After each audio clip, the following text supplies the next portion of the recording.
Mahalo Lele, and welcome everyone to another live digital conversation here on the Polynesian Eyes podcast. It's definitely been a busy couple days. Just drove over 1,000 miles the last couple days, Mr. Ooh. Aotearoa. Went to go visit some family, had a great time, and just got home a couple hours ago. No rest for the weary, man, or the wicked, whichever you want to go. So straight from the road to a live digital kava session, you know? Brave. Yes, I give you. You're very brave, Tua. Because me, I've always has this. I always have this thing, especially because I know you were traveling in Utah, but traveling during the time of the cold is always a little, challenging. But you said like the cold is not too bad in Utah at the moment, huh? So Yeah, driving was relatively actually, easy. it was almost the same temperature as Las Vegas in the 60s for a couple of the days we were there. No Mm. snow on the ground. There was a little bit of rain, nothing crazy. Oh, And it was just really good to go up there, see family and some friends, and did a couple pit stops. But always good to be back in the nice. entertainment capital of the world. How are what you been up to, Mr. Atero? Um, it's Christmas Eve here. Merry Christmas to all our viewers. Preparing for the Christmas day, but it's Christmas here, Christmas Eve here in Aotearoa. Nothing too much. I just did some working on some work stuff, but I was working from home, so I just thought I would just not use too many of my leave, but just kind of work from home, so that's not too bad. But everything is going well. It's nice and hot summertime here in our side of the world, Tua. So Mm, can't complain. This is the kind of Christmas that I'm used to. Being in Tonga and Hawaii. This is the bringing Christmas Christmas. I'm used to. Yes, this is the Christmas I'm used to. But everything is going well. Can't complain, Tua. Awesome. Well, there's a couple housekeeping items I want to get to. We couple things to mention. We are Yeah. very appreciative of our paying members of the YouTube channel. That Mm. is something that we really appreciate, and that continues to grow. And we've been working hard to find ways to kind of reward or give some privileges to our paying members on the YouTube channel. Some of you may have noticed that a week or two ago we uploaded an interview that we had with Jay Fitzemanu, and we first made that available to the paying members of the channel. We did that Mm. before we released it. We'll always release it for free. Hey Ray, Yep. appreciate it. What's up, Ray? So we really appreciate those who are paying members on the channel and recognize that it's a sacrifice, right? Masi, I mean, money Yes. doesn't grow on trees. Money, money doesn't grow on trees. Hey, appreciate it, Megan. Megan says she will subscribe and like. We'll take that. Hi, Megan. So Thank you for your support. appreciate that. We also have Charlie. Howdy, y'all from the cold Maryland. Ah, yes. Oh, Heard. snap. Snap. Yeah. Oh, Been snap. that's cold, Welcome. cold weather Welcome. over there. Welcome. Yeah. But we just uploaded for Megan. You'll really like the part one of an interview that we just did with David Burley. Very exciting interview. And that's Very only for our exciting interview. members, Hetua, right? Yes. Well, I uploaded it now. It's just for the members. We'll eventually release it for free, but we're trying to, They show get some first dibs. gratitude, give some Yes. gratitude to the paying members so that they get some value out of it, something a little special, small way we can recognize them. And also, as always, if you want to throw in a digital kava bag to the live digital kava session, do so with the super chats. And we make an effort to add you and recognize your comments when you come through with those super chats, and then also, as a paying member. So that's something that's really important. And as always, a like, a subscribe, and a share goes Yep. a very long way in helping us to grow. Fantastic growth in Yes. 2025.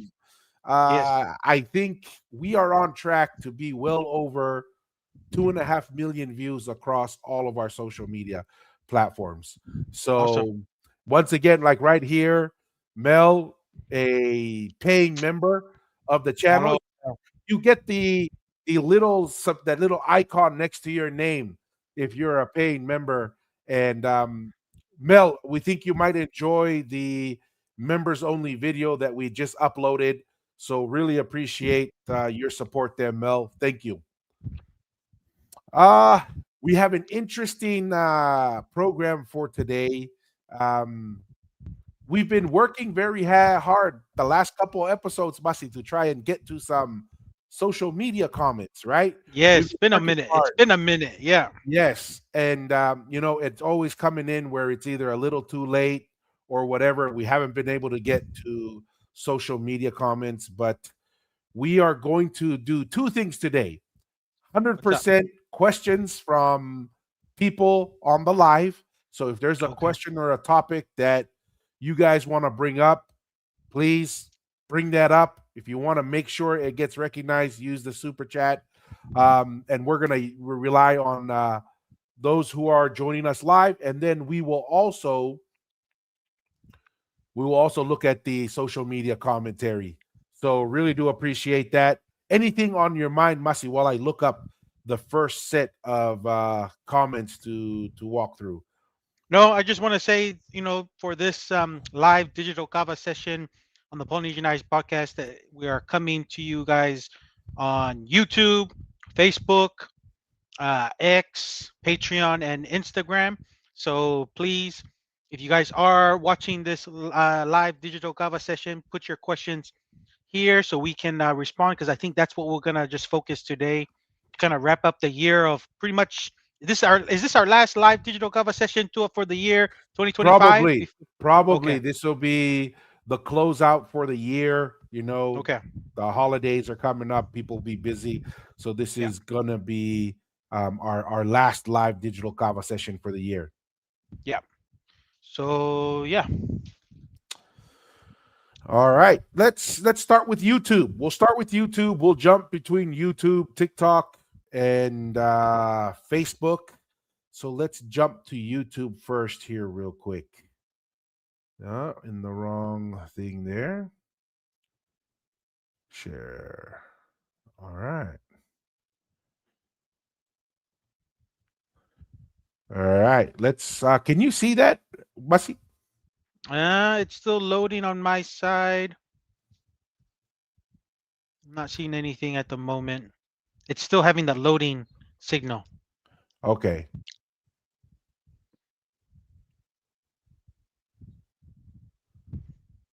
Still All not right, I seeing see it. it. Nope, I see it. It's come up. All The right. comments.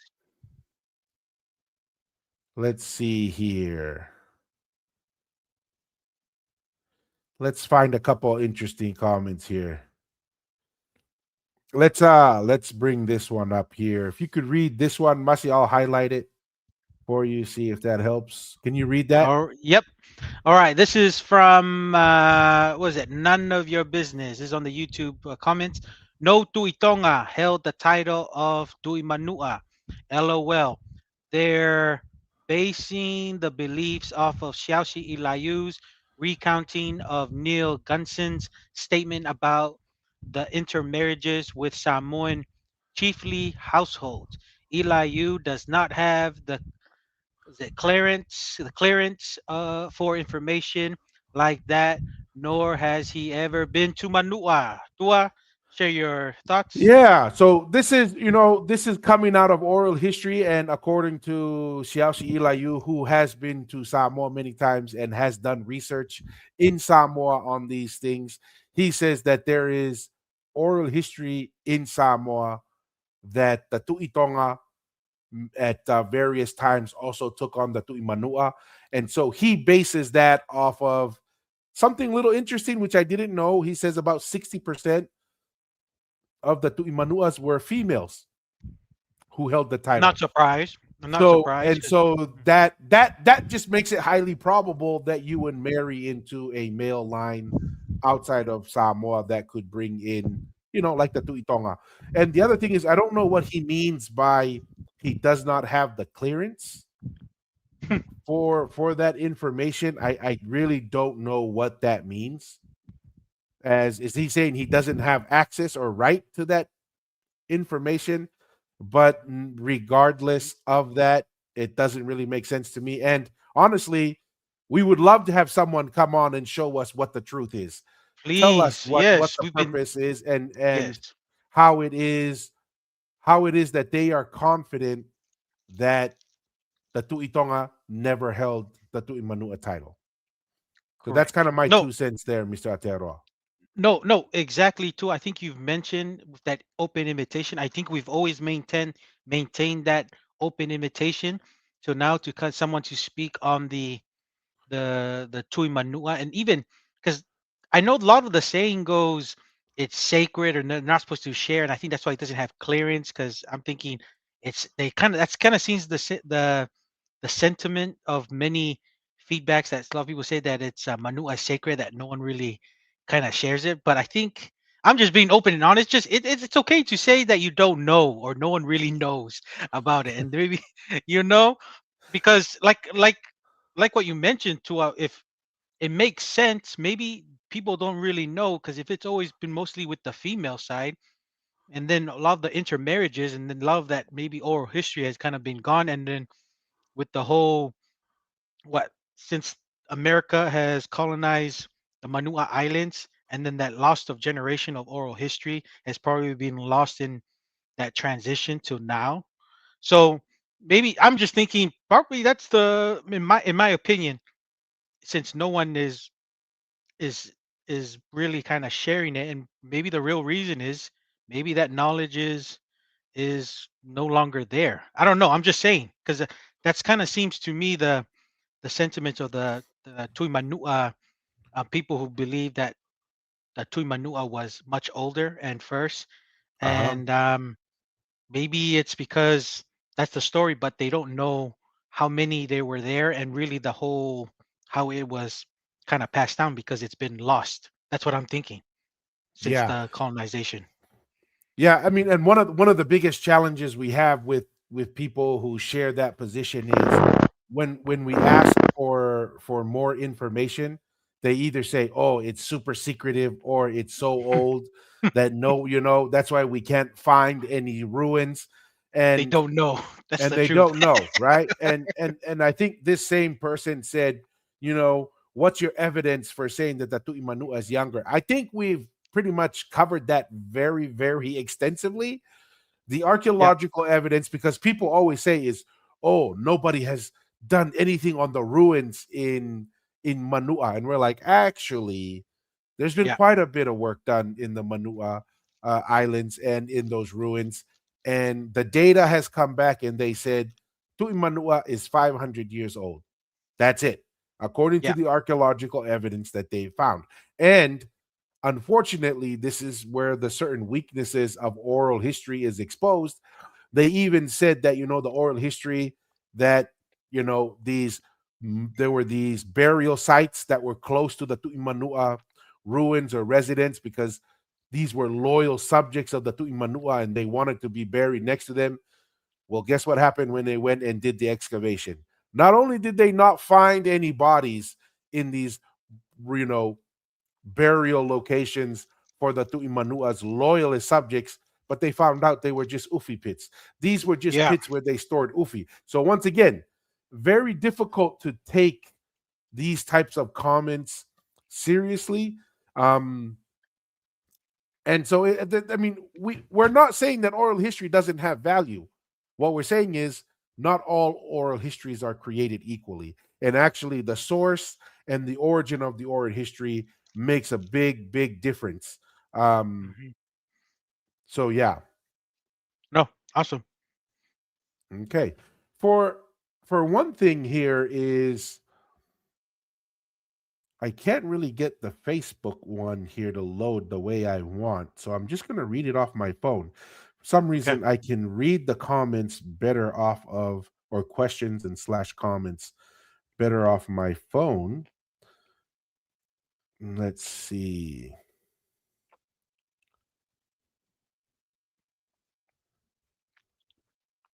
Here's another comment here that so the video was titled "Did the Tuitonga rule over the Tuimanua?" Right? Hmm. And it says We didn't call the Tu'i Manua the Great Manua or Manuatele for no reason.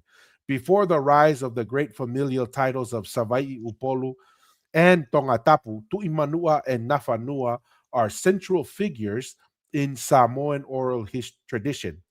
First stated in our chiefly salutation, the Fa'alupenga, o paia o Samoa e amata mai i le tai sama-sama o le tuimanua, se I paia le tai ula-ula o le nafanua. Hopefully I made that enough muscle Yeah, you could you did. understand You that. yeah, yeah. You did good. The sacredness of Samoa begins with the Yellow Sea of the Tu'imanua reaching the Red Sea of the Nafanua. The Tu'imanua story is honored for his enduring leadership and his legacy lives on. What are your kind of your thoughts on that? Well, the Manu Atele just either to me, it's just a when he says they use the word Manu Atele, it's either it can mean many Manuas or it can mean a big Manua. So I mean that can be just translated just within Manua, just the Manua Islands, and that's just their reference to that. But it's not even close to like what you said to it. We already look at the archaeological evidence. That's one data point we looked into. It seems to be only 500 years old, and then a lot of the oral histories that we did hear about the Tui Manua is including that the Tui Manua was a close relative of the Tui Tonga that stayed in the Tui Manua area in the islands, and then also the other some oral history of I think there was a narrative that the Tui Manua is the conqueror or like giving the name Ha'amoa or Samoa, the clan of Moa, to be in that the Samoan archipelago for right now. But that's kind of where the whole Ha'amoa kind of comes from. But the thing is there's no evidence that's saying regarding titles that it's as long as the Tuitonga title holders. I mean, we actually have burial grounds of where the Tuitongas were were recorded, and there could be some that were missed. But if the Tui Manua was that great, there's no, like I said, there's no ruins, some ancient ruins to reflect the political, the religious, and the civilization that Manua was a important figure in all of Polynesia. I'm not saying that this Tui Manua was not important just within maybe Ha'amoa's history, but regarding Polynesia, it seems to be just within Manua. Tuitonga's history, there's no argument with its ruins in Futuna. Was it Futuna and Uvea with its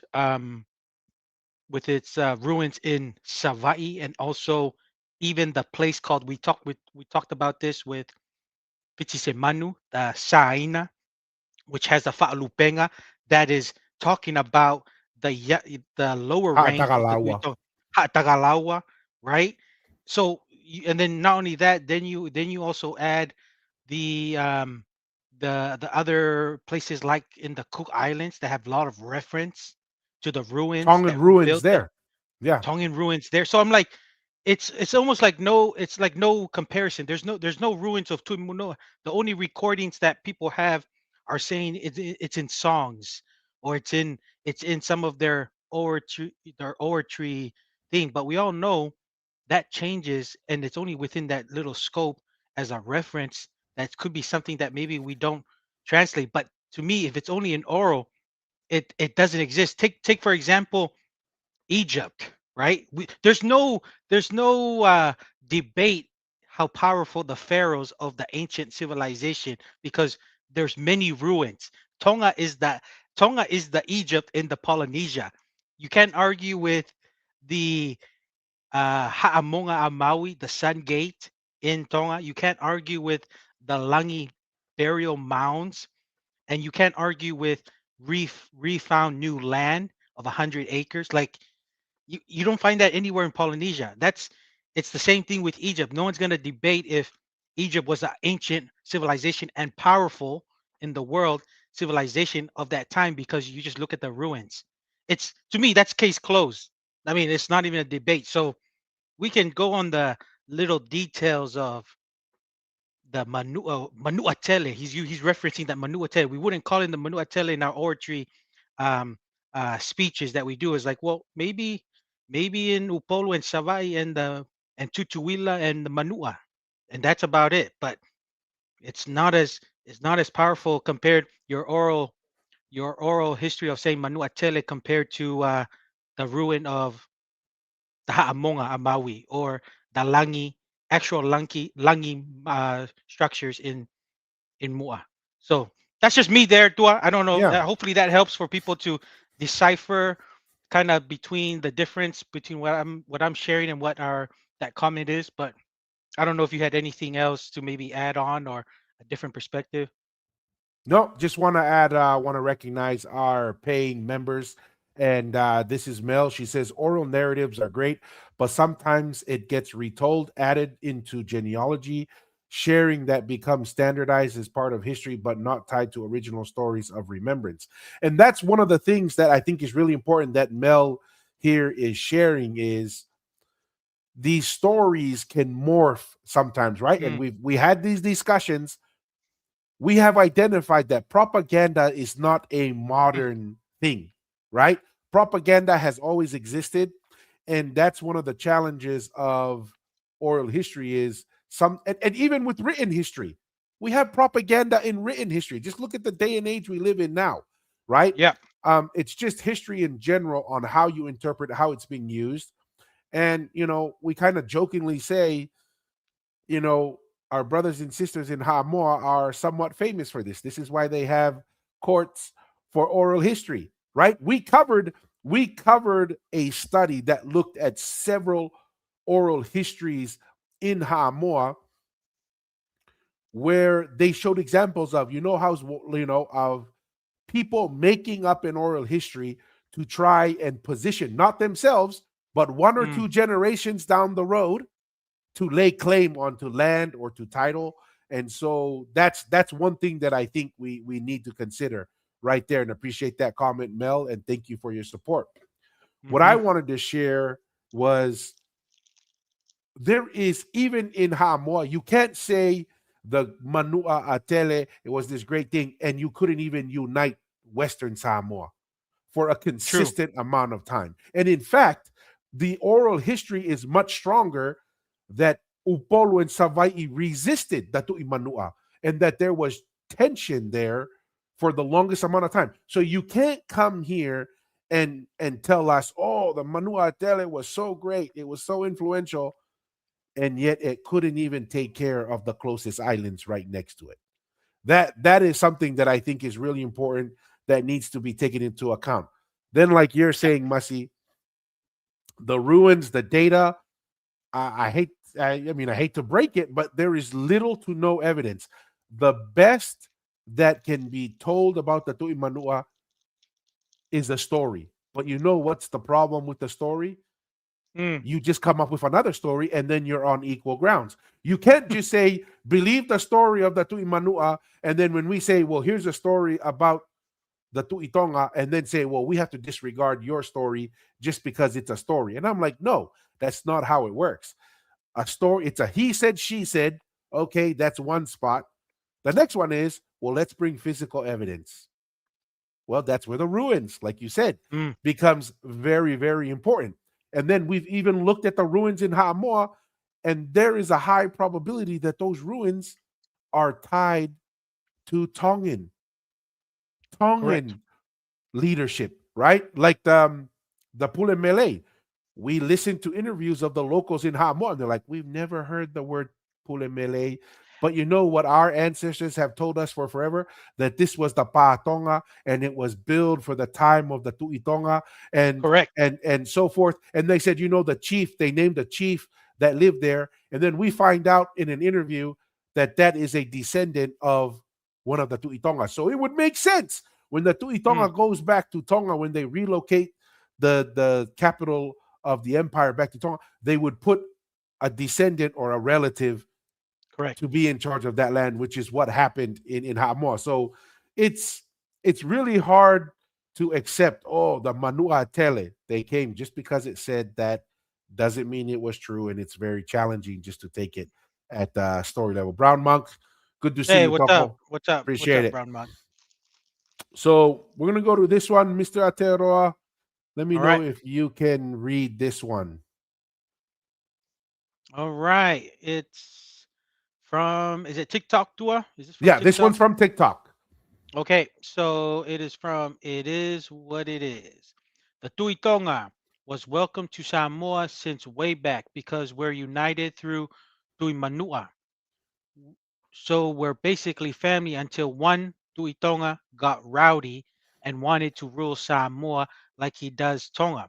He got his ass whooped by one or two or three villages in Upolu. LOL, that's all we needed. LOL.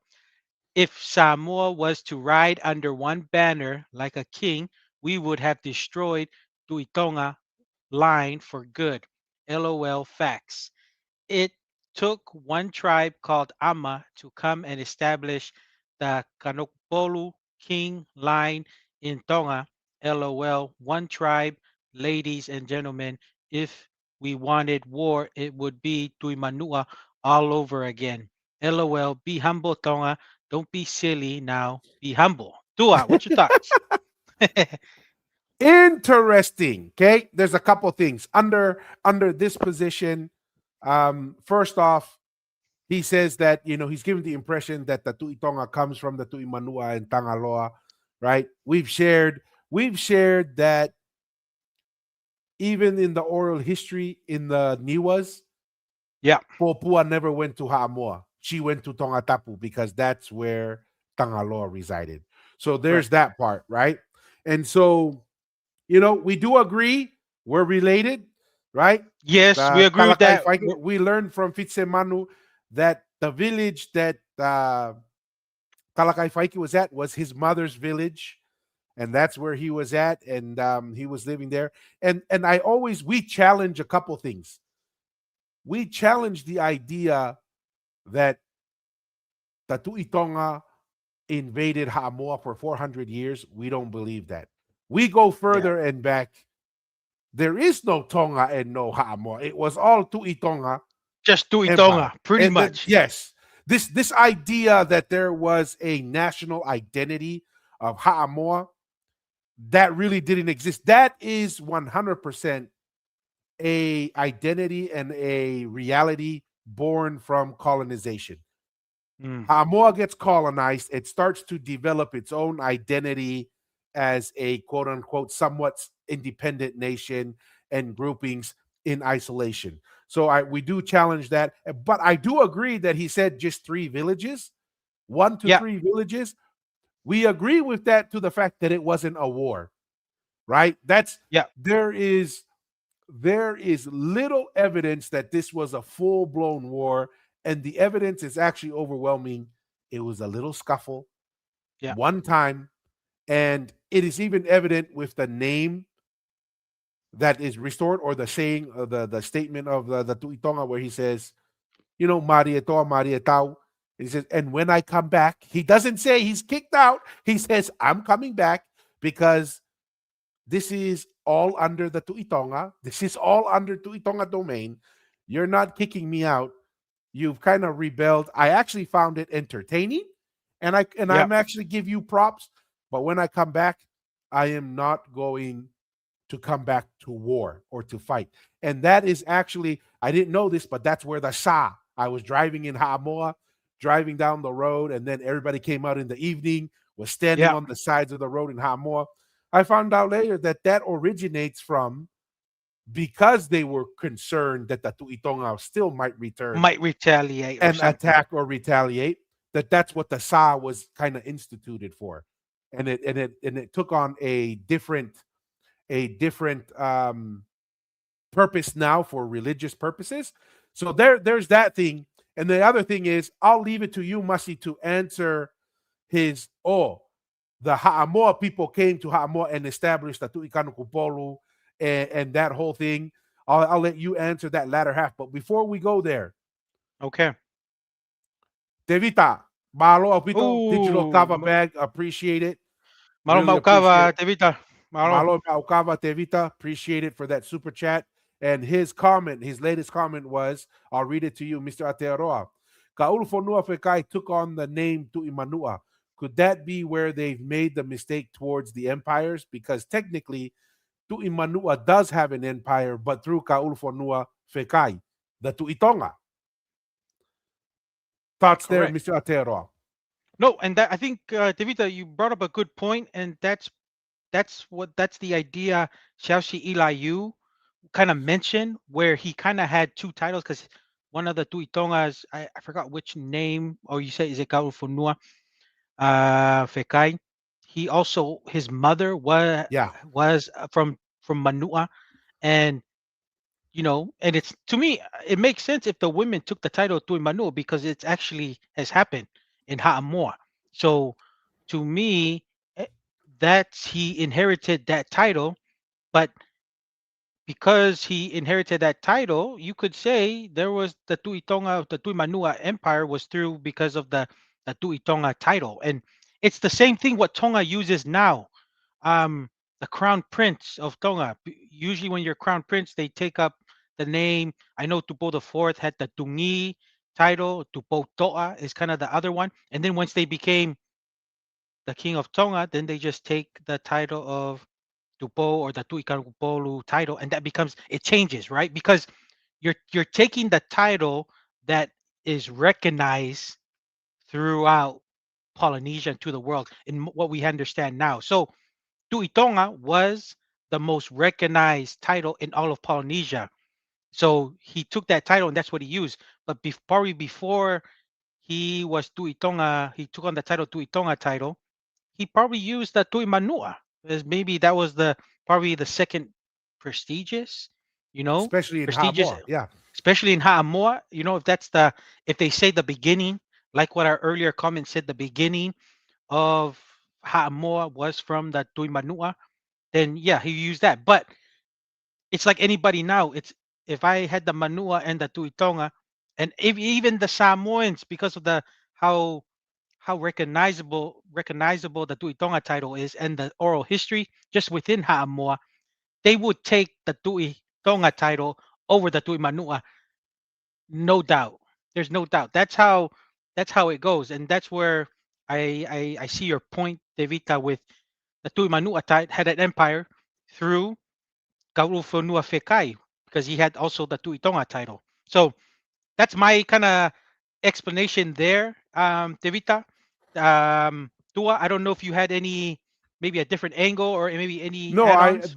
to me, this is what makes the most amount of sense. If we were to say how, if we have two things that contradict each other, Tuitonga says I was the ultimate title, and then we have another narrative of Tu'imanua is saying, "Oh, Tu'imanua Atele," and it was so influential, right? And Mm-hmm. they look to be opposed to each other. This is the most reasonable way to say, well, actually, if a Tu'itonga has marries the Tu'imanua Fefine, which carried the title, and they have a son, and that son Yes. chooses to have the Tu'itonga title and the Tu'imanua title, then all of a sudden these two stories are not in conflict. They are now Yes. aligned because Yes.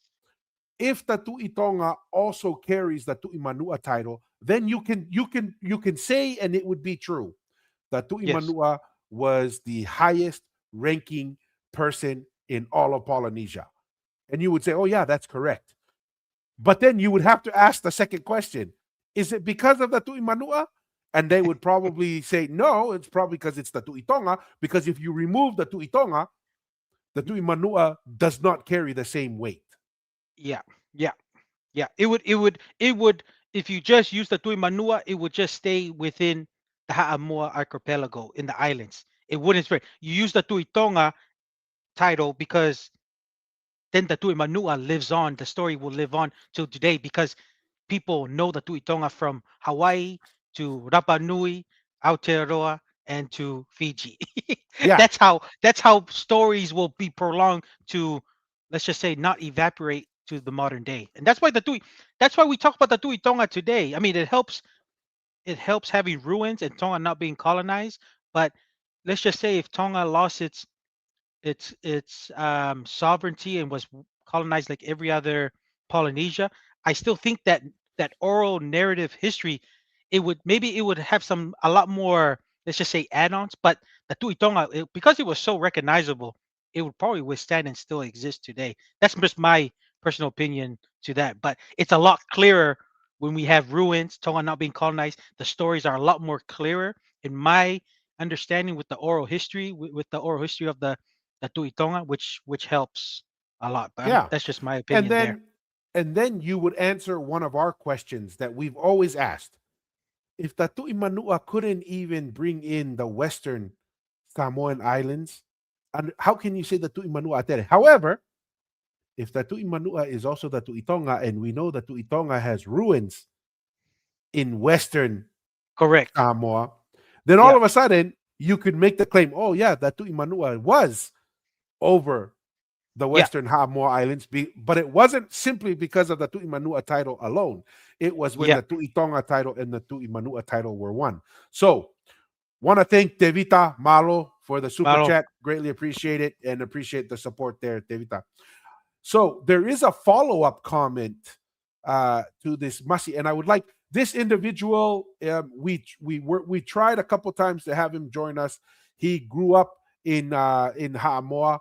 I think it's called Fangaloa on the eastern Mm-hmm. side of Upolu. So we really wanted to bring him on. We're trying to work out our schedules, but can you read his comment in response to the comment that we just read earlier? And he's All right. Samoan, born and raised in Hamoa. Okay. So Tuya Tua. This is from TikTok. The Tuitonga son named Ulu Alofainga came back to Samoa and lives in Fangaloa district, and he became the king of Fangaloa. Later agreed by the Tafaifa of Samoa to be king. The question is, why us Samoa only agree that only if you're from the Tuitonga bloodline can be king or queen in Samoa? According to traditions, for example, Salamasina Yeah. was the ruler of Samoa because she was from the royal Tuitonga family bloodline. That's why High Chief in Samoa will go and find a royal family to marry so they can have that power like Tamalelangi. Awesome. Tua, what's your thoughts? Yeah. So the thing that I want to kind of express here and discuss here is people who push this tu'imanua position, they make it sound like the oral history in Samoa is a consensus. They make it sound like all of Ha'amoa is aligned and these things are not a debate, right? Mm, You go to Tonga, there is no debate on the Tu'itonga's position, role, influence, not just in Tonga, but throughout Polynesia. There are yeah. the minorities are those who push against this, right? But you go to Ha'amoa and there's not a consensus that the Tu'imanua. In fact, many, and we spoke with Jacob Fitzemanu, a lot of the chiefs and the Tu'i Atoas and Atuas and the Anos or whatever from Western Samoa, they are in direct conflict many times with the Mm, Tu'imanua, right? And this is a really, really important thing. And what Tui Atua is mentioning here that's really important is it all comes down to the blood and the ache, right? And we haven't released this as an official episode yet, but it is upcoming of the first contact of Europeans with those in oh, that's Ha'amoa. right. And you know what the highest ranking chiefs, when they get on the boats, they do two things. They speak Tongan because they say the Tongans are recognized as the foreigners and the long distance travelers. And the second one is they don't get on the boat and ask for the ali'i. They don't get on and ask for a tupu or whatever. They ask kohaye eiki. Mm, They're asking who's eiki, meaning Who is the one with the blood? Who is the Aki is the leader because of blood, right? And Yep. so when that episode gets released, it'll become very clear that power and influence was recognized, as Tuya Tua here is saying, proximity to the Tuitonga. That's what it was all about. Even even the Marietoa, despite having a small military, wouldn't even call it military, but a physical conflict for one little battle, Yep. even they recognize you can have that quote unquote small victory, but you know what gives you more influence? You marry into the Tuitonga line. So what do? Within the same generation, the Marietoa people Mm, marry into the Tuitonga. And why? Because that's how the other chiefs were obtaining prestige and power and recognition. mm. No, no, awesome. And no, I was just gonna say that that's a good insight for from Tuya Tua regarding that nugget there with the Fangaloa kind of oral history that he kind of grew up with. So, and like what you said, these discussions need to, it looks like, needs to happen a lot more within our brothers and sisters in Ha'amoa to kind of understand, because it seems to be there's a lot of misunderstanding with just even their history leading up to now, right? It's just kind of whatever that group says, there's always a conflict. So Yeah. I appreciate Tuya Tua kind of sharing that, because it seems like there needs to be a lot of discussion, because like what I think you mentioned it, Tua, the more discussion and the more you share your idea, you put it into the table and everyone can critique and see if this is true or not. And then if it's true, it will withstand the challenges. If it's not, then it'll be easily picked apart. So I appreciate Tuya Tua sharing that comment and for us to share it on the digital live Kava session. Not So 100%. And here, I'll read this one for you. Mr. Atero Brown Monk asks, and maybe you can give some context. Can we analyze the word tui? Tui in Tongan is king, but does not carry the same meaning in Samoa. King in Samoa, I believe, is tupu, right? Correct mm, me if I'm wrong. This may contradict the Samoa Tui title. And we kind of talked about this a little bit with Fitsemanu, but kind of give yeah. your thoughts on this, Masi, while I line up the next question from social media. Okay. So I think we'll just go with what Fitise Manu mentioned, and I'm trying to recall here. He's saying that two e was used in Samoa, but it was like standing. So two e what in that place, kind of like two e whatever. So that's how he kind of broke it down. But monk is correct. Tupu is the common word that's probably used a lot within Samoa as to reference to king. And tupu is just really more what a definition of an increase, to Hmm. increase, kind of the same thing with Tongan. So that's what I recall what Fitise Manu mentioned with Tui, that it was referenced in those days. But you know, that's probably a word that needs to probably be refined and maybe have more of our Samoan brothers and sisters probably uh kind of provide their definitions, because to my understanding, if you recall it too, Tua, he mentioned that tui in Samoa was like two standing, Yeah, e whatever, tu'u right? e, to stand somewhere. Yeah, Yeah. to stand somewhere wherever you're ruling in your region or whatever, and that's why that has the word, tui aana, tui atua, in that in those in that definition. But I like what you said, monk, you know that's probably we need more of our Samoan brothers and sisters to kind of carry what they're, because like you said, it seems like no one, right, everyone needs to add their definition to what that is.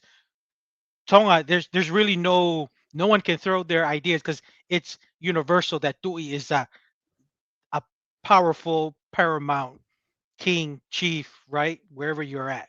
So I don't, that's just my thoughts there, Tua, unless you had anything else. Nope. I think you covered that well for us. So appreciate the comments there. Yep. Next question. Did you read the last one or did I read the last one? You read the last one, I can read this one. Okay, read this one. All right. This is from, is it Haumana Tukuafu 1146. It's no question that our Tongan ancestors traveled far distances by double hulled canoe.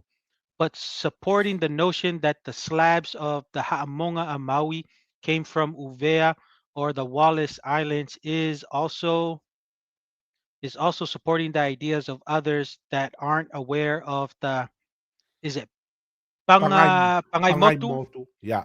Pangaimotu song slash chant. As all the stone there, Wallis Islands are basalt, and the slabs are of coral reef. According to the lyrics of the Pagaimotu chant, it says all the rows of Mu'a, including the Langi of Paipaio Terea, were cut from the shore of Pangaimotu in Tonga. He koeku tamai koenekui na italaia kau ki he taimi na nawo o folau ki nukuhiva I he fu'uvaka o Tonga. So it's absolutely no question of Tonga's travel to far distances. Great video, by the way. Happy us Tongans think out of the box. Maria, Tua, what's your Yeah. thoughts there? Yeah. So fair point. One of the things that we recognize and why it's important to have these conversations, because there are oral histories throughout Polynesia, right? And there's little pieces of evidence throughout the different parts of the civilization. There are videos for this brother, I forgot his name, Haumana Tuwafu, Mm, of people in Uvea and Futuna where there are coral rocks and there's a video of a gentleman um where his family, I think, comes from the Tuihatakalawa, and he's from Mua. There's a village in that area called Mua, and he says, as they're walking by coral rocks, and he says, these are the rocks that were cut and taken to Tonga for the Ha'amonga mm, and for the Langis. And it's right by the ocean, right? And they could come up and cut the rocks. We've also heard stories of oral history of Ewa, right? mm-hmm, Where Ewa, people say that in Ewa there were stones cut there. And we have stories from all over. We're open, we throw everything at the table, and everything is feasible. To me, there's the important thing here, and we discussed this on one of our other um, videos. The most difficult parts of moving the stones is not necessarily while they're in the ocean. It's cutting it, getting it on the boat, and offloading of the boat to the location, right, and moving it on land. And so even if it came from another part of Tongatapu and they put it on a boat and they brought it over, it is still a marvel that they were able to do those things, right? Now we're talking about 40 tons of stone, right? Now mm, imagine the size of the carillas that have to carry this, right? One of the oral histories or the encounters that we find of first Europeans in Ha'amoa. Remember, Ha'amoa gets the nickname Navigator's Island, right? correct. And the reason why they got that nickname is these Western ships were going by. They didn't even stop in Manua. They were Yeah. just sailing by, and they saw a large fleet of boats. And they Mm-hmm. said, holy smokes, these guys are navigators, right? Yep. So the assumption is, remember, Mussy, we jokingly said on the podcast maybe a year ago, what would be hilarious is if they were just driving by, I mean, sailing by, and they saw those big boats and they were actually Tongan Carillas there. Because remember, they didn't stop. Mm-hmm. And then when we looked at the compilation of the first contacts with Europeans and in Hamoa, you know what they said?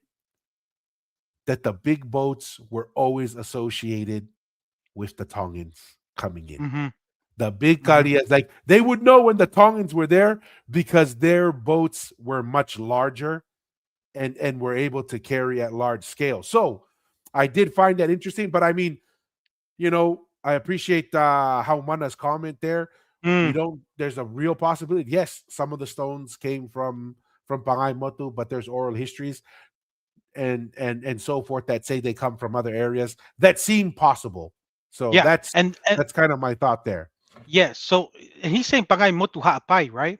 He said, was he saying or I Pangay was thinking Motu? Pangay Motu right by Tongatapu, but maybe it is Pangay Hapay. I Okay. don't know. No, I mean that's the third, right? Because the two most common one was Futuna and Uvea Yeah. and Ewa. So hey, I appreciate the comment from how Mana just sharing that to Wafu, sharing that because now there's a third oral story that needs to be brought to the table, and the more you share it, we can discuss, and if it withstands some of the critique and other oral history compared to the other two, let it be there, and it could be maybe all three because I do believe you're talking about you're talking about so many langis that exist today, and there's probably langis that it's probably loss of the in time that Yeah. who knows? We probably needed so much other other rocks. We probably needed Ewa and Uvea and Fortuna and probably this place in Paraimotu. So I wouldn't, I wouldn't take that out of the table. So it could be all three, but that's definitely new. That's definitely new. So I've never heard of Paraimotu being a place that we could use to make ruins. But yeah. All right. I'm trying to pull up our next comment. Let's see here. Let's share this tab. Let's see anything else from TikTok that we can And bring in. good I'm gonna questions to them, man. Good, great, yeah. great comments and stuff that our viewers and people who also have questions. It's good. Let's read these comments right here. Want me to read that first Says, one? The yeah, read that first one. Let me open the video. Let me open this video. So let's play the video and then because it's this one is one of our very early videos and okay. it's still getting comments to this day. But let's just listen through this video and then see what the comment was.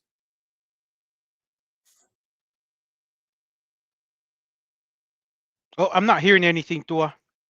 You're not hearing anything? Yeah, Oh, what I might have to do is it's re-add it in here.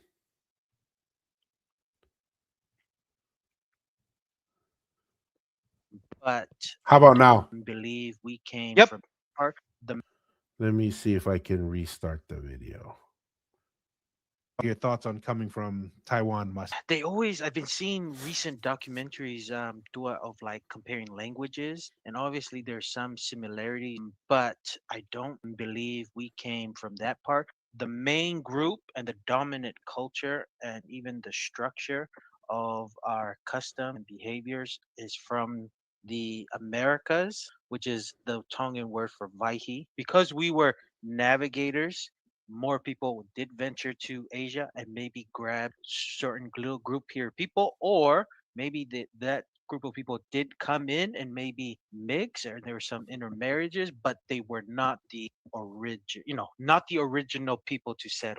Mm.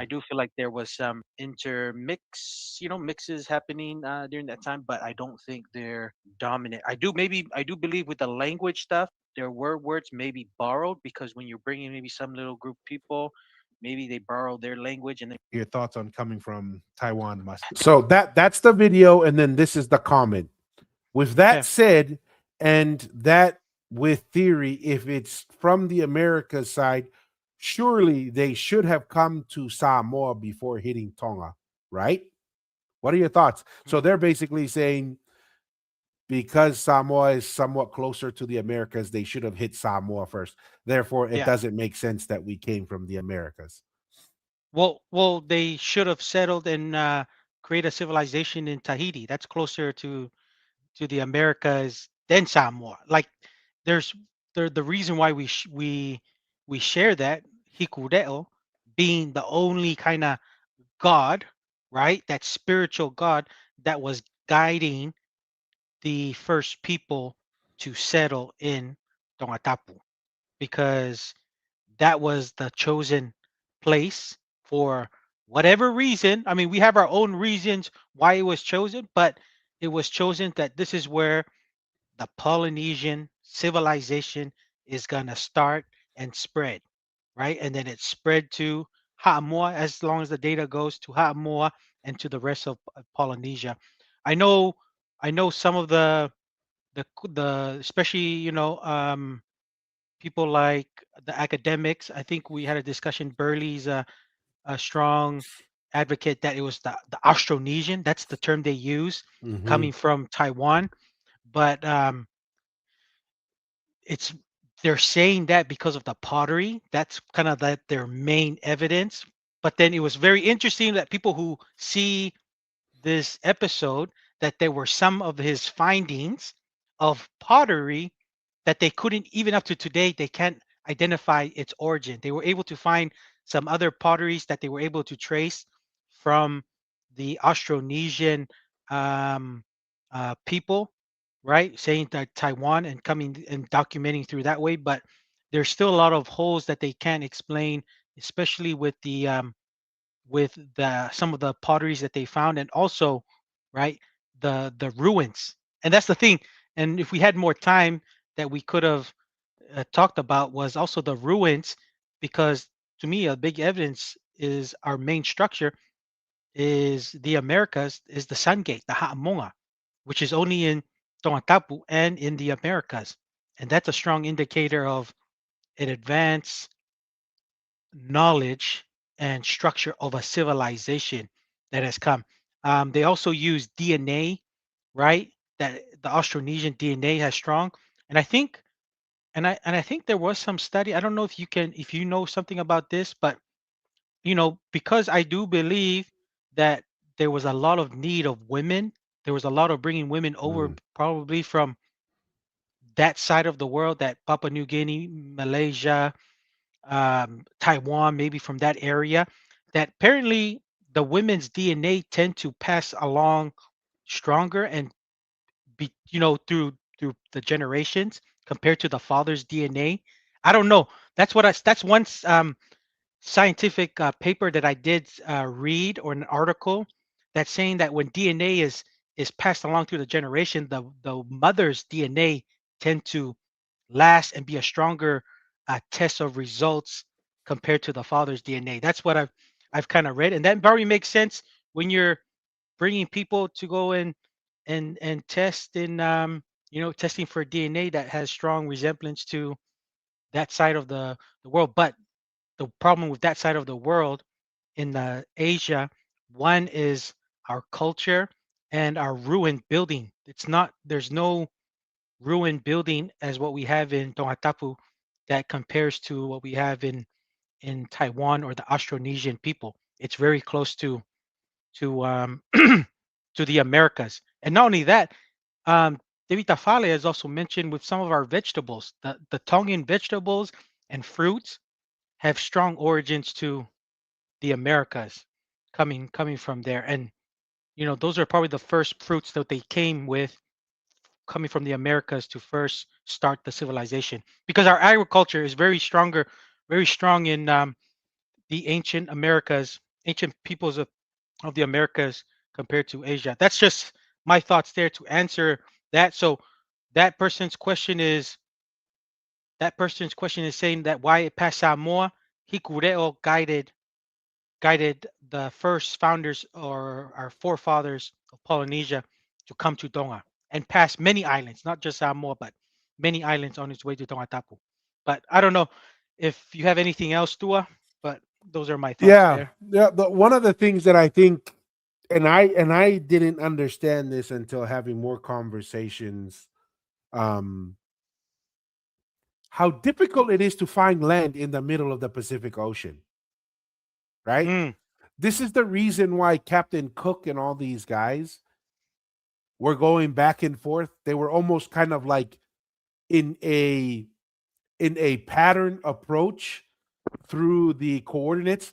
They were trying to systematically map out Polynesia, because when you go out there and you don't know where you're going, your percentage of dying is significantly higher than you finding an island. There's a reason why when people get lost in the Pacific Ocean and you don't find them, highly unlikely they found an island. It's highly unlikely because the Pacific Ocean is so big and the specks of land are so small, the odds are not in your favor to find land.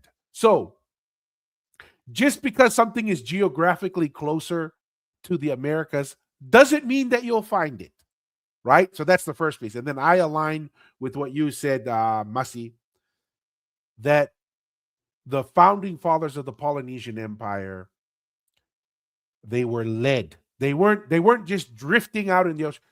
The Hikuleo, right? Their God was guiding them Mm, specifically to arrive at a location. And even if they found Ha'amoa or Hawaii, yeah, the driver was, we keep going until Hikuleo says, this is the this is the place, place. This is the right? place. So there's many ways to explain that. Some interesting comments that was shown here by Mel and also by Brown Monk on blood types and haplogroups that Mm, give a variety of options to things like you were saying, Masi, of you know, movement of people, right? mm, Of marriages and offspring. But one of the things that I prescribe to, as you mentioned, is DNA tells us where genetic material comes from, but it doesn't tell us where ideas come from. Like yeah, you're saying, where does the idea of Ha'amonga come from? Where does the that's my biggest idea, question. Yes, yes, yes, where does the idea of building earth mounds come from? Right? Like I use this example many times.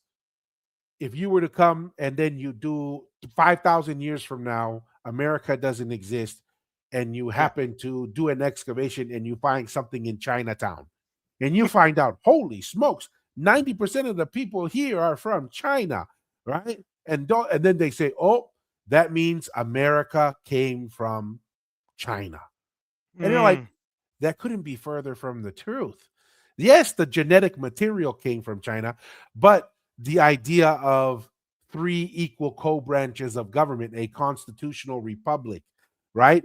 Freedom yeah, of property, freedom of rights, freedom of religion, that genetic material is not going to tell you where those ideas come from. And I'm more interested in those ideas.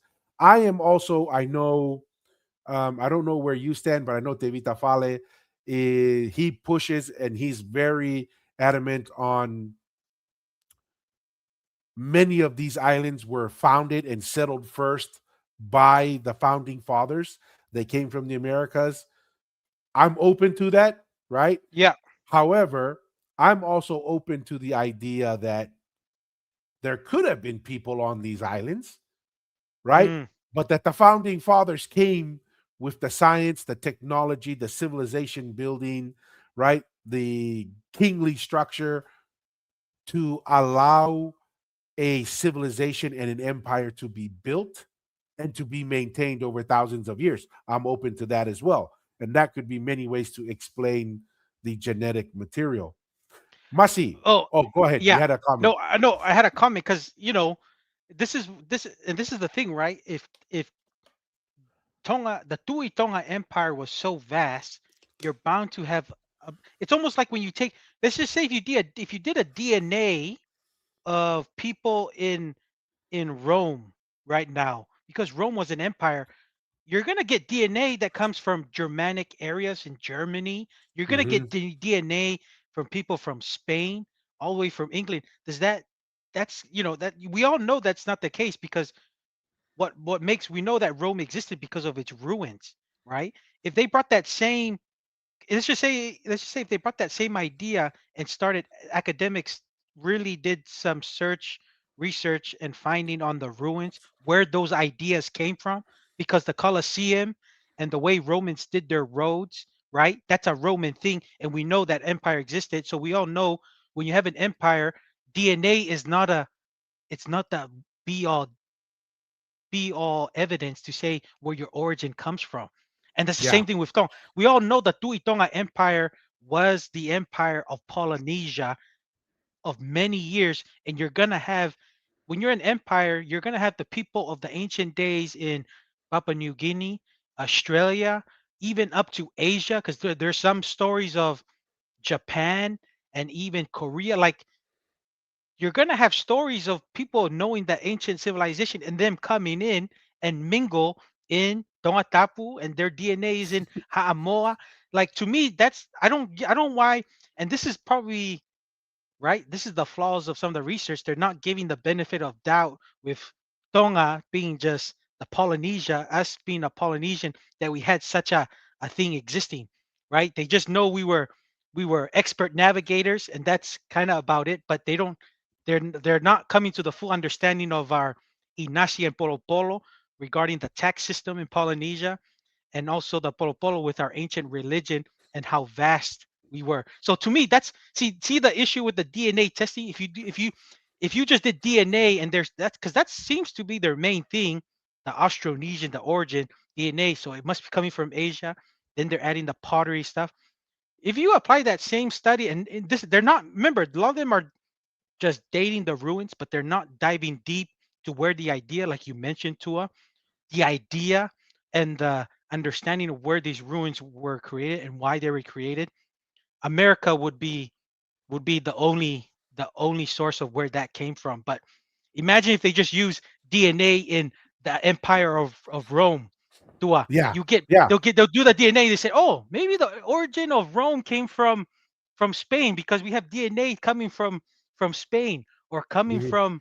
from Saudi Arabia or whatever. It's like, dude, Rome was so huge that you're gonna get different people migrating to Rome.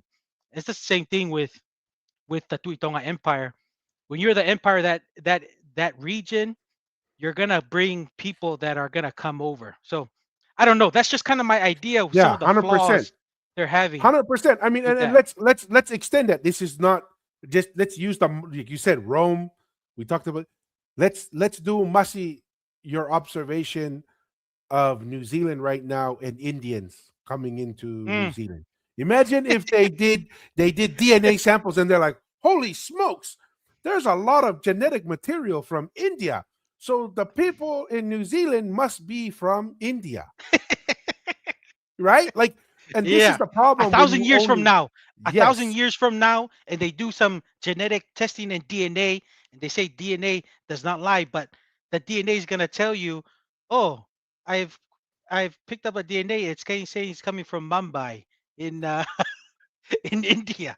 Is this where New yeah, Zealand came after 1,000 years? That's so yeah, funny. and then they found the DNA from Mumbai, and then they find the Marais, and they're like, oh, the Indians from Mumbai came and built the Marais and the Wakas and all that stuff. It's like, see, if you really believe, and this comes back to if you really believe that our ancestors were moving at Yep. a phenomenal rate and traveling and they were trading, you can see very quickly how the genetic material, if that's your only data point, the genetic material can be somewhat misleading.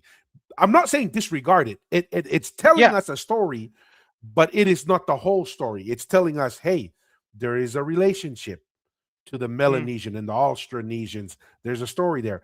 But to say that that's the origin and the only way to explain where our people came from, several yeah. flaws. And one of the flaws, Masi, you're going to appreciate this from Water Bears himself, our official PR. It's been a while, Water Bears, Malo Lele, but he says, thank you for the digital kava bag, Water Bears. Water Bear says, DNA tells you who the father is on Maury. You know that the Uli Uli guy, Yes, the yes, Maury yeah, show, the Jerry yeah, Springer, yeah, the Uli Uli Jerry yeah, Springer, Masi, and he yeah. says, you are not the father. So that's Water that's kind bears. of the That's joke. funny. Malo. Yeah. Water bears and Malo Maukawa. Water bears. Malo. Thank you for Yes. joining, man. It's been a minute. Yes. Thank you, Water Bears, Malo Maukava, for the digital kava bag here on the super chats. So that's that. I think that's a really important thing to kind of understand there. Once Mm, again, guys, we're just for those who are joining in, coming, and there's movement in the live digital kava session. If there's a specific topic you want to bring up, please throw in your digital kava bag with yeah. the super chats. Bring it in. We're really focusing on live members who are sharing their questions, their comments, and then also social media comments as well. So let's see. Awesome questions, And Tua. These are good questions. yes, these are great questions. Let me see if there's anything here we want to add. Let's go back to Facebook. Yes, I know our Mm, Facebook is accounts have been going, been doing a lot of going stuff, a lot of back and forth and all of that. okay. Here's another one says um this comes back to, remember Masi, the progenitors, Yes, the the letter, progenitor. Yes, that so this letter, is talking yes. about the letter. And let me bring that up. Let me make that comment here real quick. It says, "Stop arguing, everyone. Their own king says, from thence Samoa sprang our progenitors. Yeah. If you don't know what the word means, look it up." And then they have a screenshot of that. And I so, think I think you explained that really well, Tua, right? You explained that part of the progenitors really well with the mother side. I think maybe mhm, you should reiterate your explanation on that. yes. So one of the things that, because they reference that, just for those who are not always aware, um, with the context of this, right? Um, there's a letter that Tupo the first writes, and he says he's explaining why he's spending so much time in Hamua, right? And even Yes. to this day, Masi, I think you experienced this too. Um, there's the Lotu Tonga, right, or the Tongan Yes. church, The and Wesleyan Church. yes, Yes. and a big part of it is because Tupo the First's influence over there, and even I Yep. heard stories of the Wesleyan missionaries were not treated well, and Tupo the First went and engaged in Yes. physical matters Yeah. to stop the treatment of the missionaries. Persecuting the missionaries Yes, in and Samoa. so Tupo the First writes this letter and explains, "Hey, look, the reason why I'm interfering with Hamoa is actually there's a long history between us, right? Not just me, but also the Tuitonga, that from there our progenitors sprang up, right? Yes. And so people have taken that and said, well, that means the That's Tuitonga and the they're the Tui, origins. there's the Samoa is the origins. origin. Yes. Yes. However, I think they are conveniently forgetting that each person has one or two progenitors, Masi. Eh, eh. Some people, they're making it sound like, oh, it's guaranteed. You only have, like, we recognize many of the progenitors of, not all, but some of the Tuitonga came from Yes. Hamoa. Some were from Uvea Futuna. Some were from Hawaii. Some Yep. are from all over Polynesia. And so we take the position of, yes, you can say that because many of the mothers came from Hamoa, but that does not exclusively mean that the males came from there as well. And so Mm.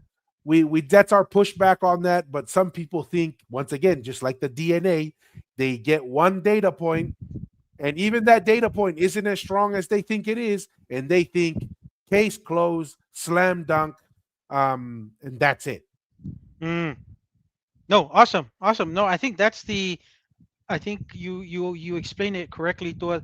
Progenitors is it takes two to create another human being, and we've always maintained that a lot of them came from Haamoa, but the especially the title holders of the Tui Tonga title, the Tui Tui Hatagalaua title holders, and the Tui Kanupolu were always from the male line of Tongatapu, because that's how it always kind of was passed down. So yeah, Awesome. Let me pull up this video. I think I'll share some of the other one. I think there was one comment you it just I just remembered you wanted me to explain with Ama, the Samoan family that moved Oh, from yes, yes. Haamoa to Tongatapu, and that goes in with what we were saying here. Maybe that's the mother side. So Ngata's mother, that first Tuikanupolu, Ngata's mother was, or is it Ngata's wife?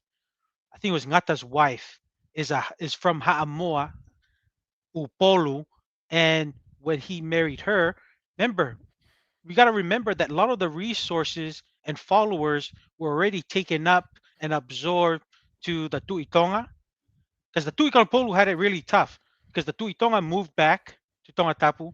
The Tui Hatagalawa was still existing and living on Tongatapu. So a lot of the followers and, let's just say, resources were absorbed in all of Tonga between those two title holders. So when Ngata married the Haamoa lady, she brought all her family because remember, Hmm.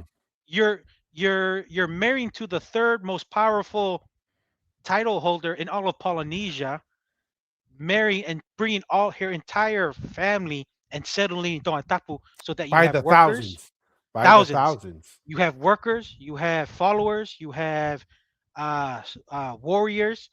You're coming to establish a new thing because you're getting absorbed by the Tui Tonga and the Tui Kalpolo with, they're absorbing a lot of the supporters, workers, everything. So that's why you're bringing all over that people to come and settle Tonga. They didn't establish anything because they were just using the same structure what the Tui Tonga, Tui Hatagalawa were doing. And remember, they were delegated as the political caretakers and political um, affairs, like the foreign affairs that we have in today's modern world. They were the affairs of the daily operation of the Tui Tonga Empire. That's what they were doing. That's Yeah. what they were doing. So hopefully that explains that part to because I Yes, and remember. I also wanted you to touch a little bit, Mussy, on your thoughts in that comment. And sorry, everyone, we're going like two comments back, but it's important because in that comment they said that it was the Haamoa who came and structured and set up the Tu'ikanukupolu, and that's the structure that we have in the Tu'ikanukupolu. What are your thoughts on that comment? That really that's where that originates from. That probably, because I know there was, remember was there like because I always thought it was like by an election, and then we had, I think it was Maui Tekelangi, that Tuikarupol was always kind of father to son, kind of like the Hmm. other title holders. But I know there has been some history with the Tuikarupolu having a woman for a little short amount of time to become the Tui Polu. There was a female, which we don't find in any of the lines of the Tui Hatagalawa and the Tui Tonga. But maybe that's because remember, it is very common from some of the histories that I've heard, and also even in today, that women were very allowed to be the tui or a matai in Haamoa. And maybe that thing, I know this lady was a powerful lady. I think she's also a descendant of the tui Hatagalawa, but maybe that's kind of the Haamoa influence that they allowed this lady to kind of become a tui Karupolu for a short amount of time. But a lot of the structure, to me, a lot of the structure in the tui Karupolu title holders were the same structure as the Tui Tonga and the Tui Hatagalawa. The only difference was they didn't have Taumafa Kava, right? It was just a Ilo Kava, Hmm. and not only that, because it was done by father to son most of the time, that the Tui Polo had troubles having people establish lines. But maybe, and that's probably another Samoan influence too, because I'm thinking of Area Motua.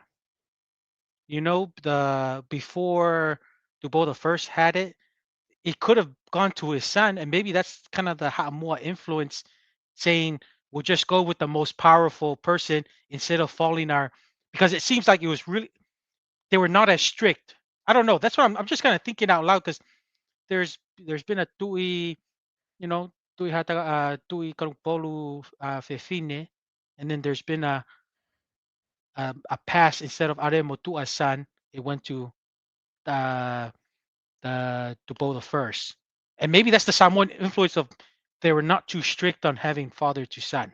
That's just me, like the Tui Polu, like the Tui Hatalawa and the Tui Tonga. That's just me thinking. I don't know if you. That's just my thoughts there, Tua. No, 100%. So that's One of the things I would ask when they brought that up is modeled after what?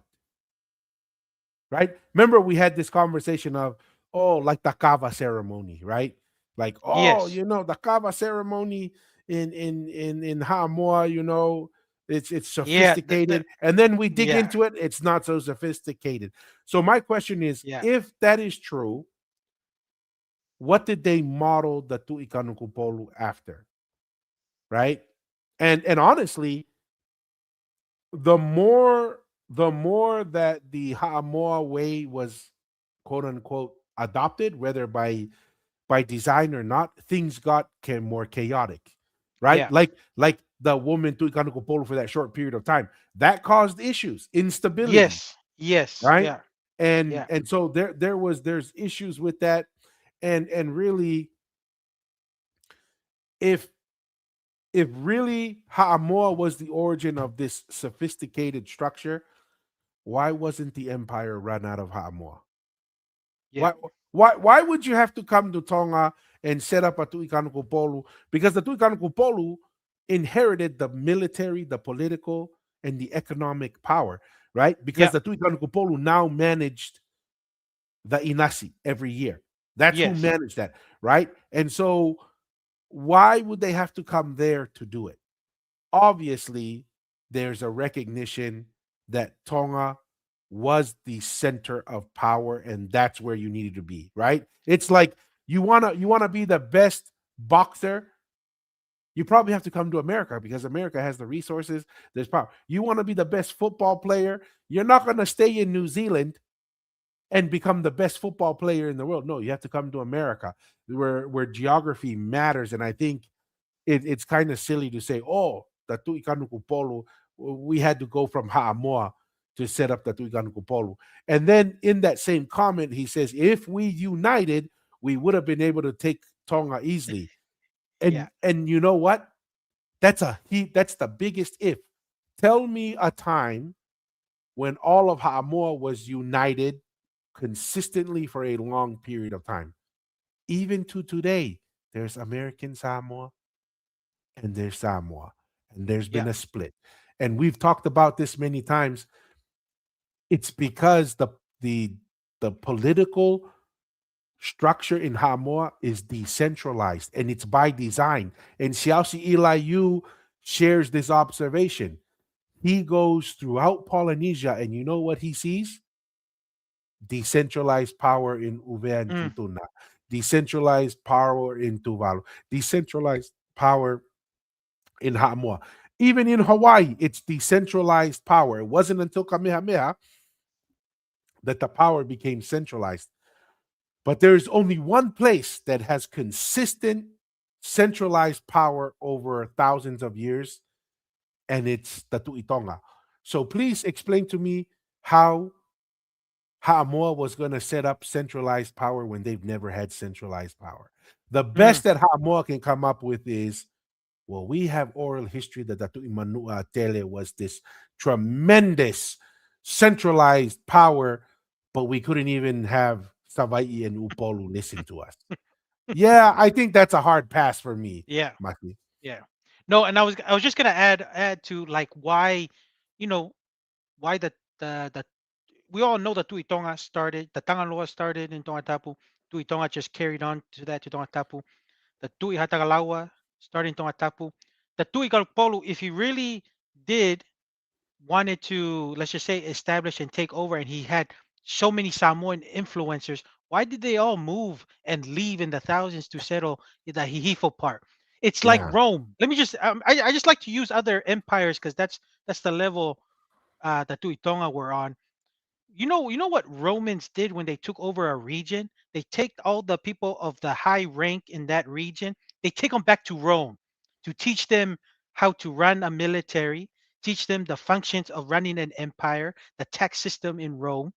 It's the same thing with the Tuigalpolu when Ngata married a high noble woman of Haamoa, bring her and they come to Tongatapu because the Tuigalpolu needs to learn how to run the affairs. Because who's the last person to run the empire? Was the Tui. the Tui Hatagalawa family and the Tui Mhm. Tonga family. They're the last ones to run the affairs. So when you're a new established title holder to learn the ways of doing, what do? You don't go, you could have run it in Tahiti, you could have run it in Hawaii, you could have run it in Ha'amua. Why come to Tongatapu to get close to the origin and learn from the people who've done it before? Just like the Romans, if you have a new place, right? What do you do with this new place? You send all those people to the capital, just like in Tongatapu, is like Rome. You educate them on how to run the daily affairs of the empire. That's where you learn at the core. I don't know. It just came to my mind when you were sharing that, Dor. How empire is like running the empire and running a vast civilization is the reason why you come to the core to learn these things. You don't just learn it from a place that's never known how to run empires before, let alone No, a whole island, right? yes. And that's what I was kind of mentioning. How you say you're gonna come and set up a centralized power where you've never had centralized power before, Yes. right? Yeah. Yeah. This is from I don't know how to say this handle. Well, we'll just call it N8s. And he Oh, says, "Stay nice. safe out there and keep your head up. The world's been crazy." Malo, appreciate that digital kava bag there. Hey, malo And maukava. Malo and Maukava, appreciate it. So I want to share this real quick. I'm trying to. There's I'm been some. assuming Oh, I'm go ahead, assuming Messi. our no, I was gonna say, I'm assuming our that comment is the world is going crazy. Are you guys make is your guys' side of the world making the world crazy, Tua, or what's going on? What's eh? Are you guys Yeah, making the world crazy? What's going on? what's going on over there? So there's this. So this is Kalapu Moatonga post here. Let's Okay. play this video. I pulled it up here. Um, this is not Samoa. Let's play this video, and then I want to read through some of the comments on this one. Let me know. Did you hear the sound on that earlier, Yep. Masi? Yep. Okay. It's good. This is not Samoa and Tonga. This is all Tuitonga Empire. This Correct. is just a bunch of families. Tuitonga had quote, and I'll quote Samoan blood, because the reality is there was no nation Samoa. of Samoa. It was all one nation, the Tuitonga Mm, Empire. The Tuitonga marries someone from Samoa. It's not like, oh, we're marrying into a foreign nation. mm, It's like one village marrying into another village. When we got to roll back our mentality and realize Tonga, Samoa were just part of the Tuitonga Empire. When Tupo the First is saying that, it's like someone saying, yes, some of my ancestors come from that village, mm, but it's in the same nation. And I think mm, that's something that's really important, is the Samoan position here has a basic assumption. And that basic mm, assumption is that Samoa was an independent mm, nation. Samoa existed as an independent nation. So mm. that's the comment there. We've kind of talked about a bit. And I wanna focus on this Kalapumoa because they shared it, Yeah. right? And then there's a gentleman here that I didn't know who he was, or we still don't know who he was, but it says Kalapumoa says, "Do you believe that Tevita H. Fale's evidence is still good as the culture?" Right? And then so they're talking to Tokiuka Mea, this guy right there. And he says, Kalapumoa Tonga Tevita Fale, the original, is a priest of Hikuleo. His sons are just riding on his coattails and making things up as they go. Mm. They should make up their mind if they believe in the sacrament of the Mormon church or the old ways of Tonga. It's not a bet it's not a bet each way. Any thoughts on that, Masi, before we're gonna expand this out a little bit. Um. Well, we've had Devita Fale on, and he hasn't mentioned anything that's different from what we've shared. So hopefully that helps with Toki Ukamea kind of mentioning. He must be the new Mariner Toki Ukamea that's going on. I don't know. Masi. That's my thoughts there. Hey, I don't know if you had I anything. wanna I don't know if the comment is in here, Eh? but we gave Toki Ukamea a new name. Eh. and I What's the don't new know if name? it's here. Um, Let me see if I can find it. It'll be funnier if I can find this. His name is Karen Ukamea. Oh, he's the female version of Mariner. Okay. Okay. Oh, So Tokyo got me fine. Maria. yeah, yeah. Maria. Malohe ko nga ha mo Eh, Karen Ukamea. so This is so so the so Tokiuka Mea is we already know he existed in Ha'apai Mava'u. Maybe this this Tokiuka is Mea breaking news. came from Niwa.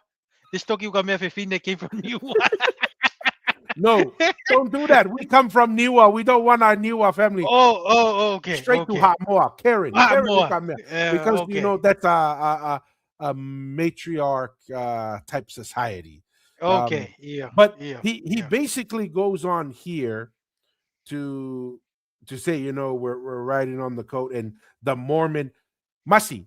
This is a guy who, if you read his comments, he talks about, you know, cycles of energy, and he's like, and we're the ones being crazy because we said Hikuleo Yeah, might it's the same be God. is the It's same the God same as God of Jehovah. Israel. Now Yeah. what's so difficult about that? It depends on your do you believe God is the father of all of us? Well, if God is All the his father of children. all of us, that all his children, then Yeah. is it so crazy to think that he would have talked to our ancestors? I don't think Yeah. that is What crazy. is it crazy that there was a Tonganized or ancient Polynesianization of God that we said Hikudeo? I don't think that's far fetched. You know? Jeez.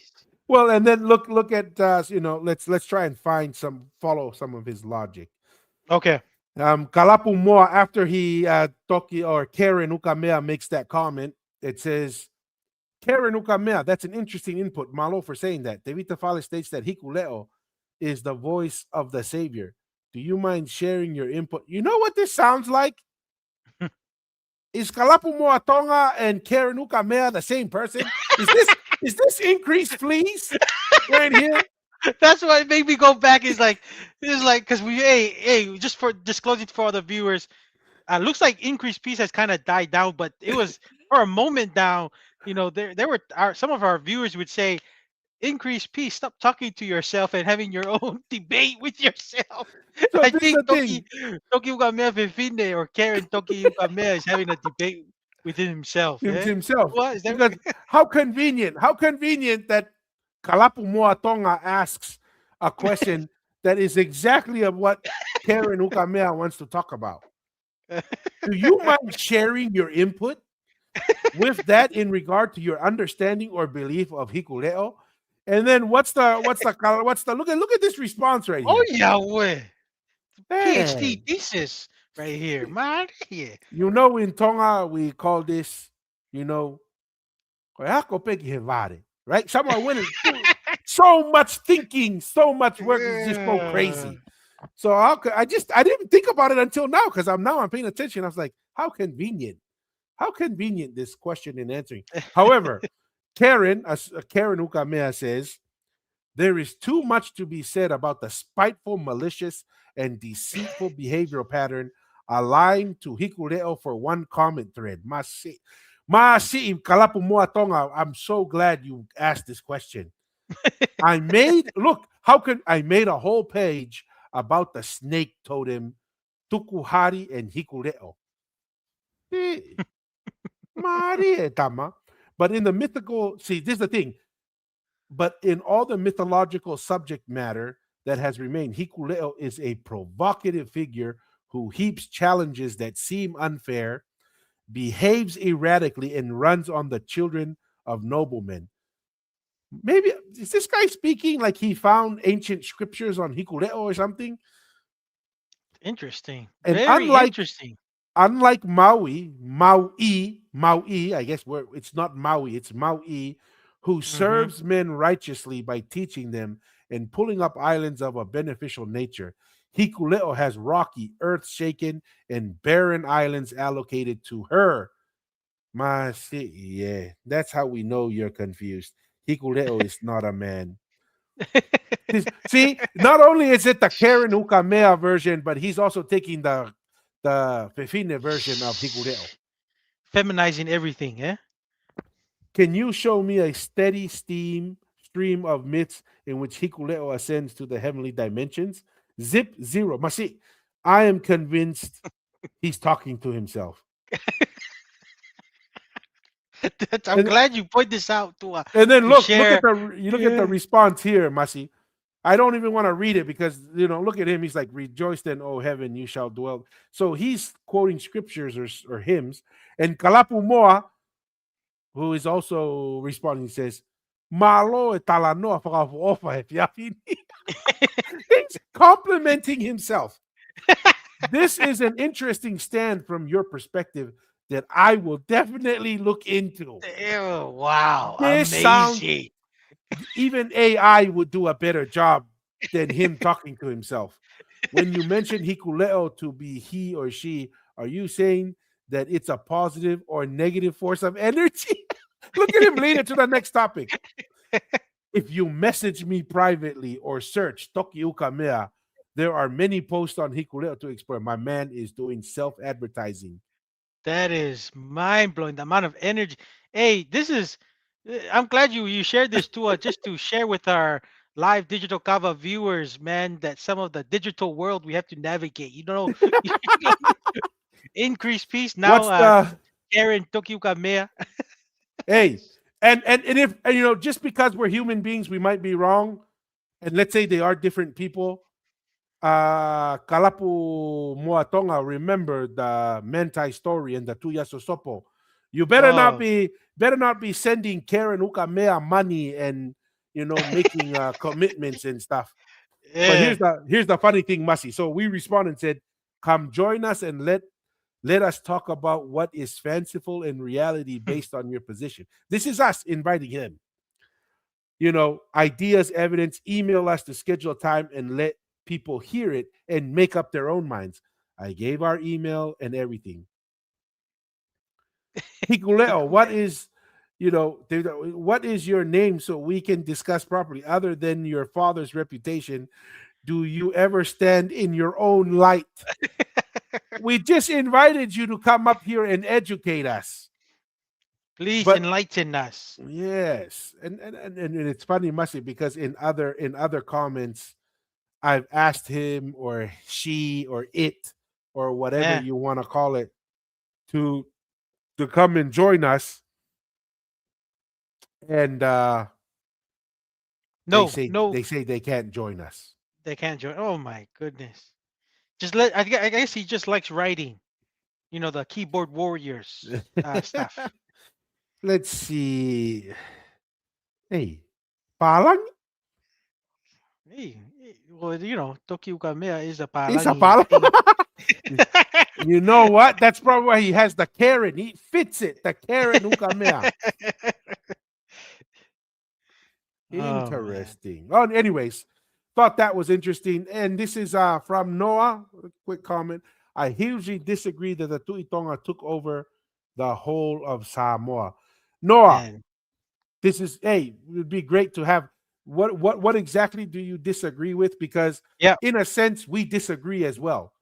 In the fact Yeah. that there was nothing to take over when you are the founding settler, Mm, you're not really taking over, you are settling yes. Ha'amoa. And Yeah. you know, we we're currently rewarding our so Noah, please give more context there. We're currently rewarding a lot of our Subscribers.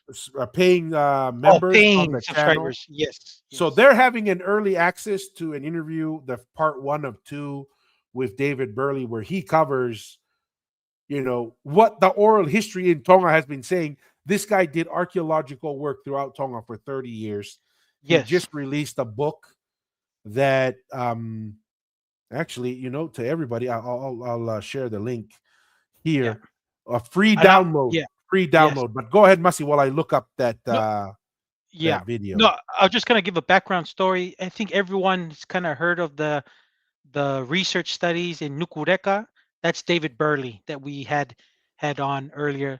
That that the only people that can get access to that is our paid subscriber or paid members get the first dibs on that. It's just something for us to reward the um the people who have financially contributed to the Polynesianized podcast, so they get first dibs on it. But um, that's the person who led that research of the Nukureka, which is the oldest Polynesian settlement in all of Polynesia. So, you know, pretty cool story just to hear his side and kind of how he came to be. But yeah, it was a very interesting and I think very informed interview or talanoa. But Yeah. yeah. No, 100%. And I'm just showing here. I put it in the comments. It should be on all the comments on Facebook, YouTube, and on Instagram. I don't think our comments go on to Patreon or X, but on those platforms, it'll share it. But this is the book that he wrote, The Birthplace of Polynesia, an Archaeological Journey Through the Kingdom of Tonga. Free download of the PDF. If you come here and you click this button right here, you can download the PDF version for free. But give more that's our position on that, Noah, for your question that Yeah. you hugely disagree. um there was nothing to take over, just like we don't believe um that there was a war between Tuna and Fata and the Tuitonga. Scuffle. We So call it a it's little, a maybe a scuffle. family disagreement of how, let's just say, maybe I try to make this maybe like a, try to make it relevant today. Let's just say the older brother or the ulmotua, or let's just say a matai, made a declaration. And then somebody within the family, who's probably it's not their obligation to say anything, disagreed and had a little scuffle. That's what Yeah, happened. And then the matai or the ulmotua said, "Oh, okay, okay, you do have some fight, and I'm impressed." But then the ulmotua or the matai title holder continues with their role later on. And now it's a little bit more of a discussion, and maybe instead of unilaterally making a declaration. I don't know. That's what I'm kind of trying to yeah. make it relevant. It was like a little family disagreement that had some physical altercations, but at the end of the day, I'm still gonna the head of the family and the tuitonga or the ulmotua still, or the matai is still gonna continue with their responsibility. I don't know. I'm just throwing it out there. How No, no, no, Masi. I'm This trying to is make it relevant. to also make it relevant. We got to remember that Talakai Faiki, his mom was from Hamoa. He was at his village, of his mother's village. Yes, So for him, naki mo he was. veu pe tafake ne fae, but tafake Yeah. ne tamai ne mau pe ya. It was good. Yes. This is just Yes. a mother. This is uh the matriarchal side, the the mother side little scuffle, but the father side, that was still Yes. structured and Yes. okay. So Noah does give an additional comment. He says, "We are under our own tuis, including Tuya Tua, uh, Or Tuyana, and yeah. Tui." Right. So Yeah. we don't dispute that, Noah, but there was no supreme Tui over all those. We kind of Jacob Fitzemanu gave us some really good context about this, where he says these are regional, right, or Yes. sectional powers, Yes. but there was no centralized power or control over all of Ha'amoa. Tonga has multiple tu'is: tu'i Vakano, tu'i Perehake, tu'i Yeah. Kanukupolu, tu'i Mhm. Hatakalaua, but there was a tu'i of tu'is, and that was Correct. the tu'i Tonga. So Correct. we don't dispute that there were a variety of those, Noah. So really, we don't dispute some of that. I want to read this comment out, Masi. Yep. This is from Noah. We have our own tui, including Tuya Tua, Tuya Ana, Tui Manua, who were also descendants of Tangaloa. The only part Tui Tonga rule was the villages that has no connection to either these Tuis or Tangaloa. Mm. Tua? Yes. So there's a couple things. Number one, the simple fact that you concede that the Tuitonga had a presence in Ha'amoa is a major concession, right? Mm-hmm. Because the reverse is not true in Tonga. Correct. And also the presence of the Tuitonga in Uvea, Futuna, Fiji, Tahiti, Yes. right? Tokelau and all those other areas, those connections. And you can also say we don't dispute that the Tangaloa had multiple children. Just like the Tuitonga had many wives Yes. and children, Tangaloa had many wives and children. And we aren't disputing that maybe some of these had descended from Tangaloa as well, but that was not unusual, Mm, but there was only one heir who assumed the power and the authority, and it was either the direct heir from Tangaloa, and then yeah. eventually, when the last Eitu Matupua conferred the Tuitonga, he said all the power and authority will go through the Tuitonga line. And Yeah. we actually, from our perspective, the oldest of the or the heir of the Tangaloa line, that it became the Tuifareua, and then also now the Tuiperehake. So Correct. we don't Correct. dispute that at all, at any way. Um, so that's what kind of our position on that. Any thoughts on Yeah. that, Masti? Yeah, well, I was gonna say, so he goes, we have our own Tui, including Tuya Tua, Tuya Ana, Tui Manua. They all acknowledge and know that the Tui Tonga was the superior, just rank wise, superior rank in Polynesia. That's even in their own oral histories. So there's that. And then the descendants of Tangaloa, I think you touched it really well. We're all descendants because of the I think Tokatufa. David Tokatufat that was defined and shared and created by David Tafale of the practice of how it was distributed the Akis around Polynesia, and that was how it was maintained its power of the Tangaloa, which was the same practice that carried on to the Tuitonga. So we're all descendants of Tangaloa to today. So there's that, and then the only part Tuitonga rural villages has no connection to either these Tuis or Tangaloa. That's hard to dispute because I think everyone already knows that Tangaloa was a direct descendant of the current or of the Tuitonga that kind of took over, and then over time, we just transferred power to the Tupo family of today in Tonga. So you can say the Tangaloa power is still bloodline is still running through the current rulers of today because it's still the only monarchy still running, but just a smaller part of the once great Polynesian navigating nation in the world or empire, right? Mm, It's just retracted too small to what Tonga is today. But yeah, the family still exists in ruling in the modern days. 100%. There's interesting. So yeah, Noah, this is why it's good. I appreciate the comments. Yeah, yeah. And there's this, we're gonna ban this one user here coming in and try and make comments about drugs. So I guess is there probably a bot? Is this Karen Ukamea now joining in and asking about these infiltrated, infiltrated, and put infiltrated? a bu- He got tired of talking to himself. And all right, Noah says everyone has their own tuis, not just Tuitonga. After the Tangaloa Empire ended, it all broken into different kingdoms, just like how after the Soviet Union ended, it all broken up into different nations. What are your thoughts Mm. on this, Mr. Atero? No, maybe I guess we can talk about it a little bit. Maybe that's one thing that I didn't the chief of war because I watched a little bit how it said like the Oahu kingdom and then the Maui kingdom. I think that's a little bit incorrect if I had to dive into it because it was more chiefdoms. The kingdom is Hmm. is a direct centralized power.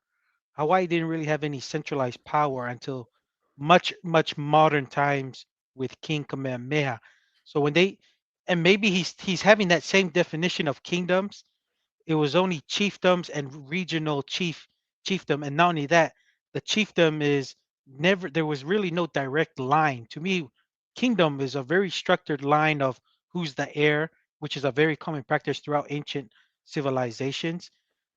But chiefdom is kind of like when I pass away, you don't know who's gonna take the heir because now it's all because it's not centralized, it's all broken up, and then there's a lot of civil wars and probably different families pulling who's going to be passed, or it could be like the Tuitonga, when one family is done ruling, when one family is done ruling, another family has an opportunity to rule, become a tui of that chiefdom.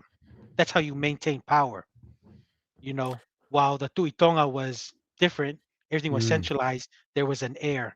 So maybe that's the only thing, because now that series is probably, that's the only thing, if I had to critique, that's probably incorrect, then I had to probably critique their cultural expert, that he was a kingdom. That's incorrect. Incorrect interpretation of the history. Is it was a chiefdom. Hmm. Quick question, Masi. Do you know if the Tuiatua and all those guys are they father to son, or are they like Matai system voted in? No, it's Matai system of the families. Each families have their time to become ruler. Like, for example, the Maria Toa line at the moment, there's three families that usually rotates. I think there's the Moli, and there's some other Maria Toa families. Right now, the families can't agree on who the Maria Toa title should go to. So since the last, I think it's almost 20 years since the last Maria Toa title has been bestowed. So it's kind of like that. Because they had other marriages to different families, it usually will rotate. But if the families don't agree, then it's like vacant. So up to now, It's in in a yeah, deadlock. It's in a correct. deadlock. So this is important because this is a precursor to the position I'm going to give here to Noah. Hmm. If you believe that Tangaloa was in Haamoa, right, and that these families currently in Haamoa are the descendants of the Tangaloa that we're talking about, the system that you just expressed, the Matai system, is not a system of centralized power. Yeah. Empires need centralized power. If you don't have centralized power, you can never consistently have long-term vision, sustained vision, and endurance to maintain an empire. This is why America is not built to be an empire, because every 4 years, what happens? You could have a new president with a totally Mm, different set of priorities, total different set of goals, and so you can't have it when you have rotating power through different families, like you have in the Matai system. You could have one guy want to go right, the next guy wants to go left, right, left. This is why in Haamoa, with the Matai system, you've never had unified structure and yeah. order. So it's very difficult for us, Noah, to sit here and you say Tangaloa Empire and say that the Samoan system is the system of which the Tangaloa Empire was built on, because it's decentralized. It is not a strong system Mm, to maintain power. This is why father to son is very critical, because it breeds stability and long term maintaining of the goal. This is why, despite the fact that how, despite the fact that Tupo the first obtains the Tuikanukupolu by election, do you know what he does right after he gets into power and establishes himself? He reverts to father to son to father to son, because he recognizes that's not a recipe for success long term. So that's one mm, of my biggest doubts or biggest issues with this idea of Tangaloa is from Haamoa, and that the system in Haamoa of Matai system wasn't a system that inspired a empire, whether it's the Tu'imanua or the Tangaloa. It's because it's all decentralized. The proven history for Haamoa is decentralized power, and that wasn't something that was unique to Haamoa. You find that in yeah. Uvea, you find it in Hawaii, and there is never a known empire from anywhere else except for one, and it was Tonga. And what made Tonga different? Centralized power and government and structure. Yeah. So that's one thing that is difficult to kind of express there, Noah. And then he has another comment: is interesting fact, all the kings, including Tuitonga and Tuiatua across the Pacifica genealogy, have traced back into the same area around 900s. We've kind of debunked that severely, Noah. Mm, Tevita Fale's work alone pushes the Tuitonga into the 400 yeah, AD. And then the archaeological work that's being done on some of these settlements of the Tuitonga and in those regions are yeah. pushing it even further back, Further, potentially into the BCs. So, though I am open to the idea that some of these Tuiatua and so forth could have descended from Tangaloa, but that doesn't change the fact that there was a, if you want a Tangaloa empire, you probably, there's no way getting around. It was probably father to son, father to son, father to son. That's why in the story of Aho Etu, why was Aho Etu chosen to be the Tuitonga? There wasn't a vote. yeah. Pangaloa Etu Matupua said, Just I'm the declared king, it. I'm in Mm, charge. This is what's going to happen. Right? So to me, there's just not enough context or history of centralized power in Hamoa to make that claim. That's why we were talking earlier, Noah, that one of the comments was, oh, Samoa had to come to Tonga to set up the Tuikanukupolu. And I'm like, set up what? The Tuikanukupolu is in Tonga, a nation or a centralized power scheme, and you're going to come with decentralized power scheme. yeah, That doesn't make sense to me. yeah. We just needed no, and that's the thing, right? We just needed we needed people power and supporters. That's where Ha'amoa comes in. You marry into a powerful regional family, which Ngata did, and you bring pretty much her entire family, Zero Hihifo, but you're functioning within the structure of what the Tuitonga, Tuihatagalawa established. Not 100%. Let me let me see if I have one more. We probably maybe enough time for one more, but All right. anything else anything else you wanted to bring up, Mr. Atero? I think we might be done.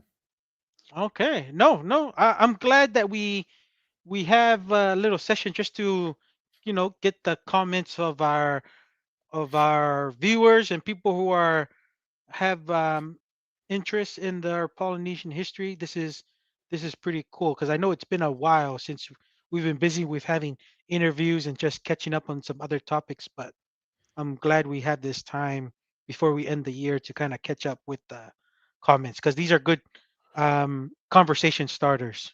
You know. Yeah. No, 100%. Just to kind of go along that line, we're very grateful for everyone who interacts with the content on social media. As we mentioned, we've kind of gone through waves. Each platform has had its waves, right? We started off with TikTok. TikTok was on track to hit 1 million views when we first started in our first year. Then all of a sudden, YouTube started picking up. We're getting close to 1 million views on YouTube overall. About 100,000 views every month, and then all of a sudden, Facebook started picking up.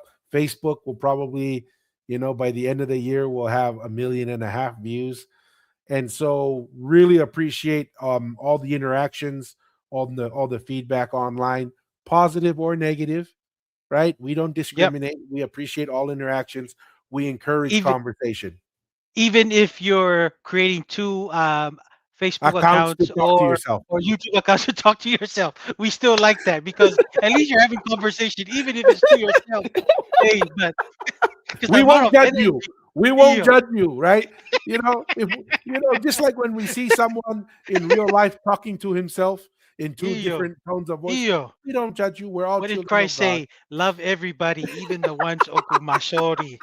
Right? Offer to everybody. Yes. And really, really appreciate those who have shared through super chats, the digital kava. Appreciate that, throwing that into the mix. Yes, appreciate Really everyone for that. want to say thank you to all our paying members on YouTube. Mm. Um, Please Go if you're looking for a very exciting part one or part two of the interview, and you want early access to it, please become a paying member, and you get access to it. We released part one today, and then we'll probably release part two next week, and then 2 weeks later Yeah. we'll release the first one, and we'll make it out. But if you want to go and really, have a early look into that interview with David Burley, that's a way you can have early access to that, and that's another way you can contribute. I know we said this last year, but I'm more confident this year than last year.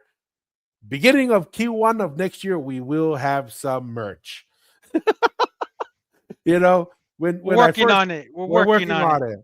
When I said it last year, I didn't anticipate that I would relocate to Las Vegas, Mm. and and I And also have a didn't. new child. You got baby Yes, number 8, so things have changed definitely. yes, and the housing market hasn't been kind. I'm still trying to Mm. sell my house in Texas, so hopefully, with Uncle Donald in charge, the economy picks up. Can Come sell on, my house. pal. Drop the interest rates. Yeah, Come on, drop the interest pal. rates, man. Shit. I need someone to buy my house. Um, but I'm fairly confident by the end of Q1 of next year, we'll at least have T-shirts, Mm. and we'll make those available. And with that, I think that's all the housekeeping. Please Okay. like, subscribe, share. We're on all the major platforms for social media: TikTok, Facebook, Instagram, X, and YouTube. And then also, for audio podcasts, we had a great year on Spotify and Mm. on Apple. And so we don't really track Amazon and Audible and iHeartRadio, but I'm assuming, just looking at the growth and the interactions on Spotify and on Apple Podcasts, that we're probably doing well on the other platforms. But really, it all boils down to thank you to all the viewers and the listeners. And Mr. Ateroa, you want to close us out for this live? Yes, yes, and I just want to maybe kind of add on to what you're saying, Tua. I think Auckland, New Zealand, is still our number one city. Yes, So thank you for all our Auckland listeners for holding down the fort, and new Auckland listeners on there. And but by country, I think the US of A is still our number one by country. So yes. USA holding it Australia down. is doing really good on Spotify. Australia on Spotify. I think that's where Australia is leading, is on the Yes, Spotify streams and Spotify. downloads. Okay. So love, thank you to our Australian followers, Malo. But I just thought I'd just share that. But the three questions we always leave with everyone. Well, first, happy Merry Christmas and Happy New Year, everyone. I really do hope you guys have a prosperous um, New Year that's coming along, and have a merriest Christmas with you and your families wherever you may be. And like we end with every live digital Kava session on the Polynesian Eyes podcast. Um, be bold, ask the hard questions, and stay curious. Ofatu, until next time. Mahalo. Bye.